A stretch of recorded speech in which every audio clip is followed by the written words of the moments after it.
Hello everyone, అందరూ ఎలాగున్నారండి? నేనైతే చాలా బాగున్నాను. మీరు కూడా చాలా చాలా బాగుండాలండి. ఈరోజు అలసంద వడలు ఎలా ప్రిపేర్ చేసుకోవాలో చూపిస్తాను నా స్టైల్లో. నైటే నానబెట్టేస్తాను అనమాట. 2 కప్పుల అలసందలు అంటే మొత్తం గింజ గింజ మొత్తం అండి. మామూలుగా పల్లెల్లో చేసుకునేది పలుకులు పలుకులుగా ఉండేటివి నీళ్ళల్లో వేసి కడిగి పొట్టంతా తీసేసి తర్వాత వేసేది చూసినాను అనమాట. నేను ఎప్పుగులు ఉడకబెట్టి గుగ్గుల్లో తిరువాత వేసి పెట్టేదాన్ని.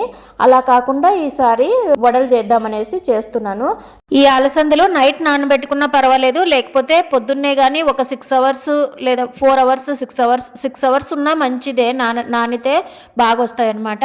అన్ని నీళ్లు లేకున్నట్లు వంపేసి డ్రైగా చేసేసుకొని పెద్ద జార్ తీసుకొని అందులోకి కొన్ని కొన్ని అలసందలు వేసి దాంట్లోకి పచ్చిమిరపకాయలు తగినన్ని, ఒక పెద్ద సైజు ఉల్లిగడ్డ రఫ్ గా చాప్ చేసుకొని వేసేయండి.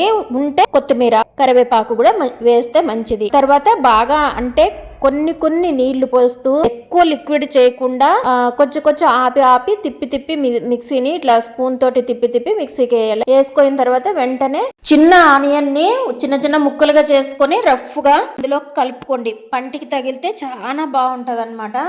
ఓపిగ్గా వేయించుకోవాలి. మనం సిమ్ లో పెట్టి సిమ్ టు మీడియంలో పెట్టాల గ్యాస్, లేదంటే హై పెట్టినాం అనుకోండి పైన ఎర్రగా అయిపోతుంది. పొట్టు ఆల్రెడీ పొట్టుతో పాటు వేసినాం కాబట్టి పైనంతా తొందరగా ఎర్రగా అయిపోతుంది, లోపల పచ్చిగా ఉంటుంది. అది గమనించుకొని మీడియంలో పెట్టుకొని చేసేసి ఇలా చేస్తే మనం వడ్డిచ్చే వరకు కూడా ఉండరు. అలా అవుతుంటే ఇలా అయిపోగొట్టేస్తారనమాట. వీడియో నచ్చినట్లయితే ప్లీజ్ సబ్స్క్రైబ్.